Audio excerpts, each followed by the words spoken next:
ఆయన ఏ ఫ్లైట్లో వెళ్ళాడు, ఏం వెళ్ళాడు, ఏ విధంగా వెళ్ళాడు, ఏమి ఇప్పుడు ఆయన సీఎం చంద్రబాబు నాయుడు పోవటం లేదా, ఆయన డిప్యూటీ సీఎం పవన్ కళ్యాణ్ గారు వెళ్ళడం లేదా, ఇంకొక ఆయన ఏమీ పదవి లేనటువంటి ఆయన మూడో ఆయన లోకేష్ వెళ్ళడం లేదా? మీరు పొద్దున్నే అమరావతిలో టిఫిన్ చేస్తుంది, మధ్యాహ్నం వేరే ఊళ్ళో తిండి తింటారు, సాయంకాలం రాత్రి డిన్నర్కి హైదరాబాద్లో చేరుతుంటారు. కాబట్టి హెలికాప్టర్లో ప్రత్యేకంగా తప్ప ముగ్గురు తిరుగుతుంటారు. ప్రభుత్వ సొమ్ము మామూలుగా మంచినీళ్ళు ఖర్చు పెట్టినట్టుగా ఖర్చు పెడుతుంటారు.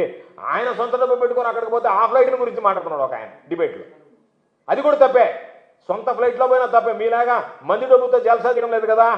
మీరు ముగ్గురు మూడు రకాలుగా ఉదయము, మధ్యాహ్నము, సాయంకాలం వేరు వేరు ప్రాంతాలకు పోయి అదేమంటే ఫ్లైట్లో నుంచి వీడియోలు, ఫ్లైట్లో నుంచి ఫోటోలు, ఫ్లైట్లో నుంచి షూటింగులు బ్రహ్మాండంగా ఉన్నారు మీరు. అదేవిధంగా మిగతా వాళ్ళు ఆయన సొంత డబ్బు పెట్టుకోకపోతే మీకు బాధ్యత నాకు అర్థం కావడంలే. అదేవిధంగా మీ గ్రాఫ్ కుప్పకూలింది. తెలుగుదేశం పార్టీ చంద్రబాబు నాయుడు గ్రాఫ్ పడిపోయింది.